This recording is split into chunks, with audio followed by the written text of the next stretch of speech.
Hello everyone, welcome to CS Pathshala by Vishvendra Chaudhary. स्वागत है आप सभी का एक और नई वीडियो में। तो जैसा कि आपको पता है, हमने टफल की सीरीज स्टार्ट करी है और सेकंड यूनिट हमने भी एक दो दिन पहले स्टार्ट करी है। आपकी दो तीन टॉपिक हम डिस्कस कर चुके हैं अभी तक। आपकी सेकंड यूनिट के लास्ट वीडियो में हमने बेसिकली डिस्कस किया था आपकी जो रेगुलर एक्सप्रेशंस होती है वो कैसे लिख सकते हो आप। ठीक, हमने रेगुलर एक्सप्रेशन डिस्कस किया।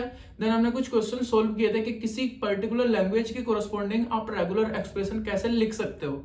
आज की वीडियो में जो टॉपिक हम डिस्कस करने वाले हैं वो है आपके कुछ अलजेब्रिक लॉज जो आपकी रेगुलर एक्सप्रेशन फॉलो करती है। ठीक, कुछ हम क्लोजर लॉ देखेंगे और कुछ आपके अलजेब्रिक लॉ देखेंगे। तो सबसे पहले हम अलजेब्रिक लॉज की बात करते हैं, जिन लॉज को आपकी कोई भी रेगुलर एक्सप्रेशन फॉलो करती है। ठीक, तो मोस्टली जो सारे लॉज है वो आपके पढ़े हुए हैं ऑलरेडी, आपने डी वगैरह में पढ़े होंगे। तो फॉर एग्जांपल मेरे पास तीन रेगुलर लैंग्वेज है, एल, एम एंड एन।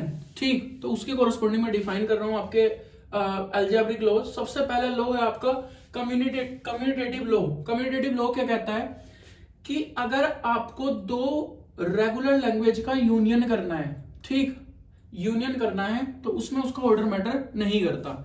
चाहे आप एल यूनियन एम लिख लो, चाहे आप एम यूनियन एल लिख लो, सेम ही बात है। ठीक, उसके बाद आपका आता है एसोसिएटिव लॉ। एसोसिएटिव लॉ क्या कहता है कि अगर आपके पास तीन लैंग्वेजेस है, ठीक, तीन रेगुलर लैंग्वेज है और आपको अगेन उसका क्या फाइंड आउट करना है, यूनियन फाइंड आउट करना है, तो आप किन्हीं भी दो का पहले कर लो और उसके साथ फिर तीसरी का कर लो, तो उसमें भी अगेन आपका ऑर्डर मैटर नहीं करता। चाहे आप पहले एल एम का कर लो, उसके बाद एन के साथ कर लो, चाहे आप पहले एम और एन का कर लो, उसके बाद एल का कर लो। ठीक, ये आपका फॉलो होता है किसके लिए, कॉन्कैटिनेशन के लिए भी। कॉन्कैटिनेशन में भी सेम है, चाहे आप पहले इन दो का कॉन्कैटिनेशन करके बाद में इसको कॉन्कैटिनेट कर दो एन के साथ, चाहे आप पहले एम और एन को कॉन्कैटिनेट कर लो फिर उसको एल के साथ कॉन्कैटिनेट कर दो। तो आपका कॉन्कैटिनेशन में भी अगर तीन लैंग्वेज है तो आप किसी दो को भी पहले कर सकते हो। देन आपका आता है आइडेंटिटी लॉ। तो आइडेंटिटी लॉ अगर मैं बात करूं यूनियन ऑपरेशन के लिए, तो जो आपका फाई होता है वो आपका आइडेंटिटी एलिमेंट होता है फॉर यूनियन ऑपरेशन। और अगर मैं बात करूं कॉन्कैटिनेशन ऑपरेशन की, तो जो आपका एप्सिलॉन होता है वो आपका आइडेंटिटी एलिमेंट होता है फॉर कॉन्कैटिनेशन ऑपरेशन किसी भी पर्टिकुलर लैंग्वेज के लिए। ठीक, उसके बाद आता है आपका एनिहिलेटर्स लॉ।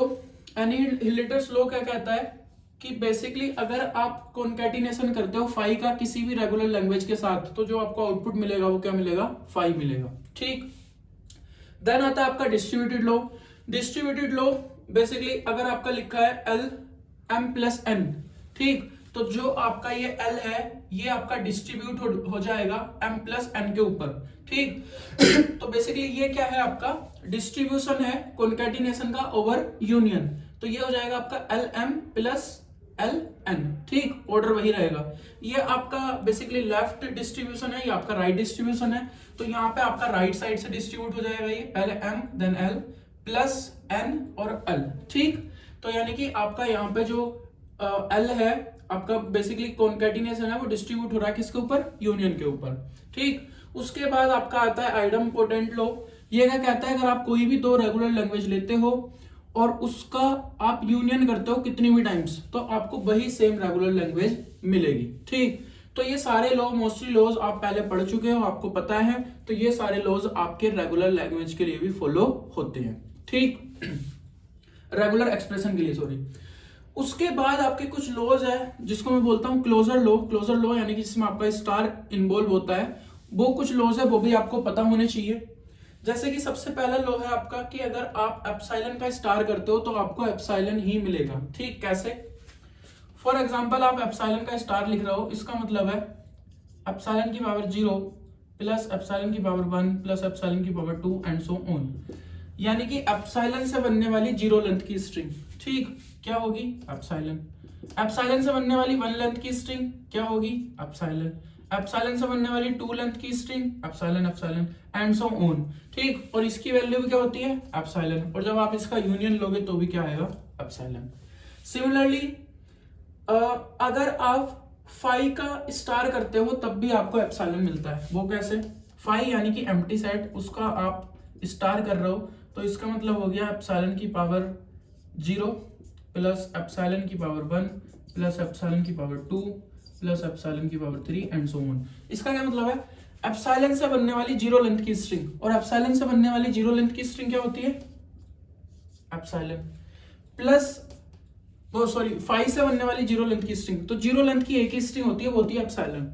देन फाइव से बनने वाली वन लेंथ की स्ट्रिंग, फाइव क्या है आपकी एम्प्टी सेट है, ठीक, यानी कि आपकी लैंग्वेज है ही नहीं कुछ, तो उससे आप वन लेंथ की स्ट्रिंग बना सकते हो, नहीं बना सकते, कुछ नहीं मिलेगा, यहाँ से भी कुछ नहीं मिलेगा, यहाँ से भी कुछ नहीं मिलेगा, लेकिन क्या आ गया आपका एप्सिलॉन, ठीक, तो ये भी आपके एप्सिलॉन के इक्वल होती है। अब मैंने यहाँ पे दो लॉज और लिखे हैं, इन दोनों का पॉजिटिव क्लोजर, वो बेसिकली आपका क्लोजर लॉ में नहीं आते, बट फिर भी आप याद रखो, आपके यूज होते हैं, इसलिए मैंने यहाँ पे लिख दिए हैं, तो याद रखना है इसको।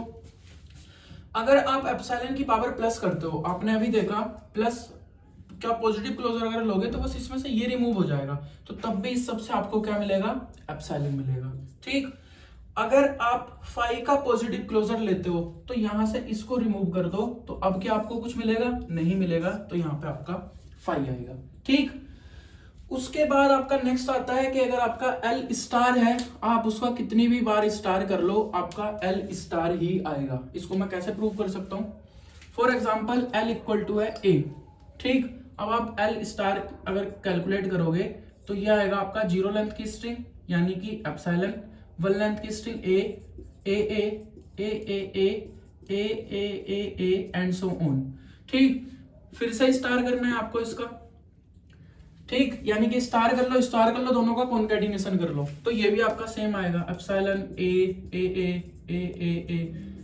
अब अगर दोनों को कॉन्केटिनेट करते हो तो एप्सिलॉन की मल्टीप्लाई एप्सिलॉन से होगी तो एप्सिलॉन ही आएगा, फिर एप्सिलॉन की इनमें से किसी से भी होगी तो यही सेम स्ट्रिंग रिपीट होगी, फिर ए की इससे होगी, तो बेसिकली वही सारी स्ट्रिंग आएगी इसमें जो आपकी एल स्टार के अंदर ऑलरेडी पहले से है, कोई भी नई स्ट्रिंग नहीं आएगी, तो इसकी वैल्यू क्या आएगी, आपकी एल स्टार ही आ जाएगी, ठीक। देन है आपका, अगर आप एल स्टार की मल्टीप्लाई करते हो एल के साथ, किसी भी ऑर्डर में कर लो, वो चाहे एल एल स्टार कर लो, चाहे एल स्टार एल कर लो, आपका आएगा एल प्लस। वो कैसे, अब देखो ये आपकी किसकी वैल्यू है, एल स्टार की, अगर आप इसकी एल से मल्टीप्लाई करो यानी कि ए से मल्टीप्लाई करो, यानी कि आपका लिखा है ये epsilon A A A A A A and so on.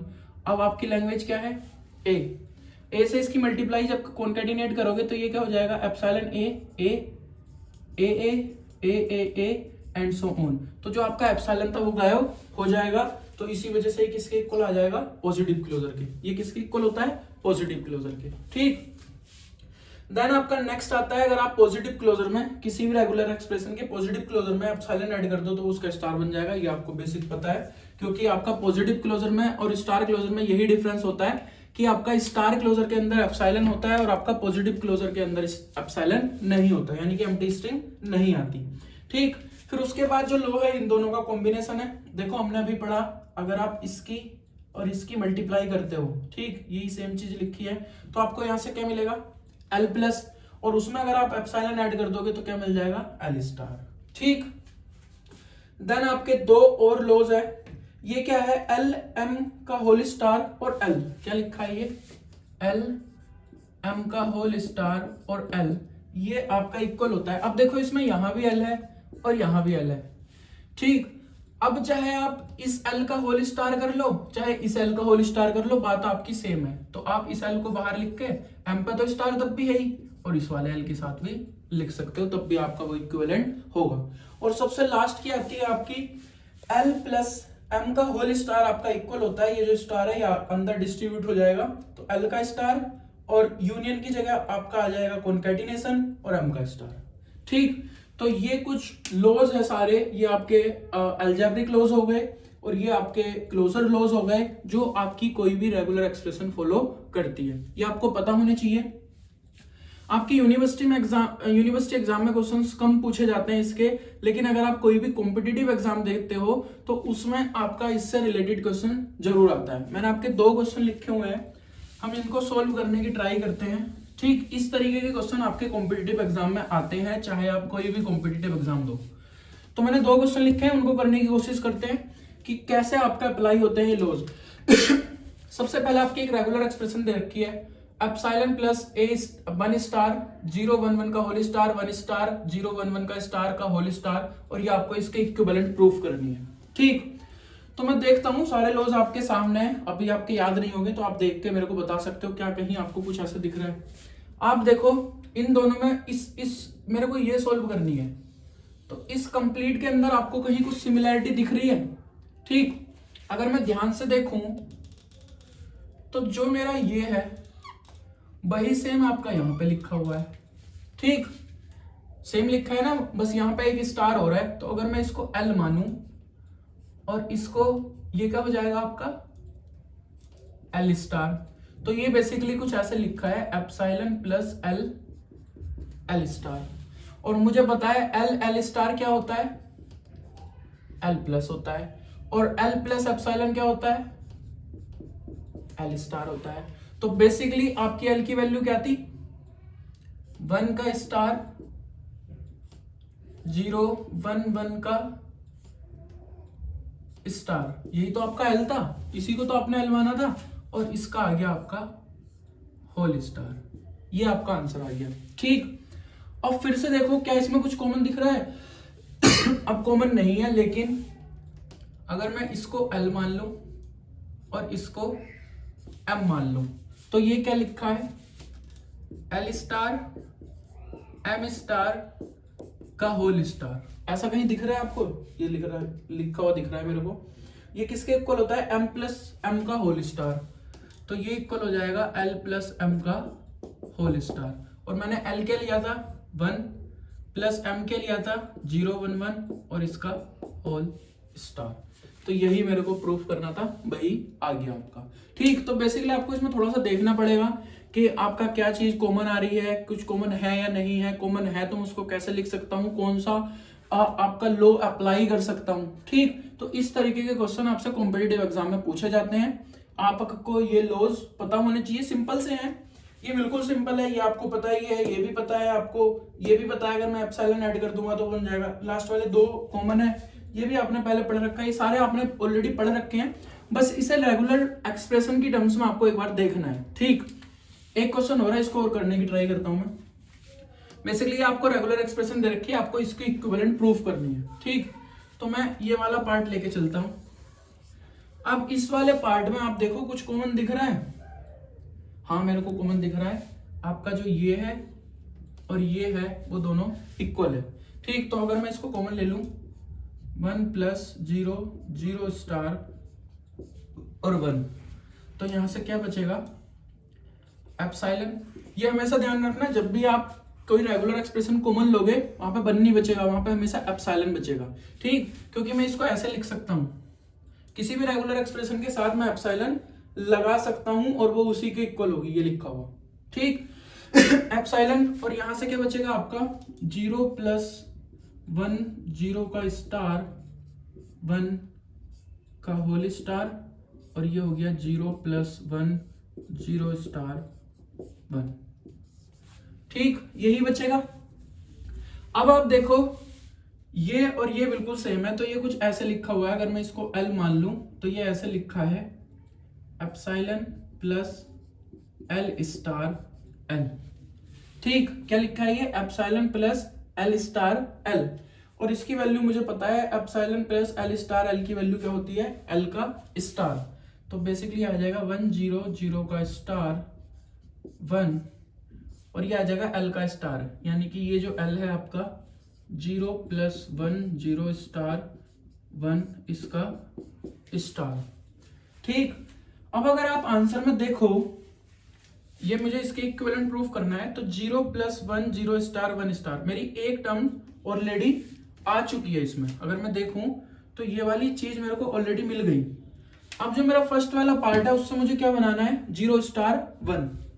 तो अब आप, अगर मैं इसमें देखूं तो ये 2 रेगुलर एक्सप्रेशन लिखी है, इसमें आप कुछ कॉमन ले सकते हो। हाँ, मैं इसमें कॉमन ले सकता हूं कॉमन ले सकता हूं मैं 1।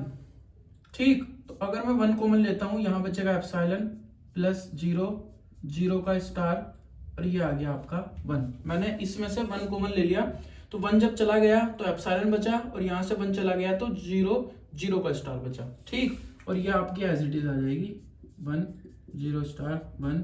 इसको तो मुझे छेड़ना नहीं है क्योंकि ऑलरेडी मिल गई मेरे को जो चाहिए था। अब आप इसे फिर से देखो, ये अगर आपका L है तो ये लिखा है कुछ एल स्टार प्लस एप्सिलॉन, और ये अगेन किसके इक्वल होता है, एल स्टार के।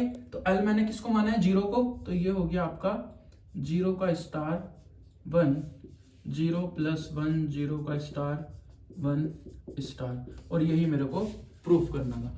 तो ऐसे आप रेगुलर एक्सप्रेशंस का यूज करके, जो मैंने लॉज पढ़े हैं उन लॉज का यूज करके आप किसी भी रेगुलर एक्सप्रेशन को सिंप्लीफाइड कर सकते हो, जो आपके कॉम्पिटिटिव एग्जाम के लिए एक बहुत अच्छा क्वेश्चन है और जो मोस्टली पूछा ही जाता है। ठीक, तो इनको प्लीज एक बार देख लेना। आई होप आपको चीजें समझ में आई होगी जो मैंने बताने की कोशिश करी है। फिर भी अगर आपको कोई डाउट है तो आप कमेंट सेक्शन में पूछ सकते हो। अगर मेरी वीडियो अच्छी लगी हो, इससे आपकी थोड़ी भी हेल्प हो रही है कहीं ना कहीं, तो प्लीज लाइक कर देना, मेरे चैनल को सब्सक्राइब कर लेना।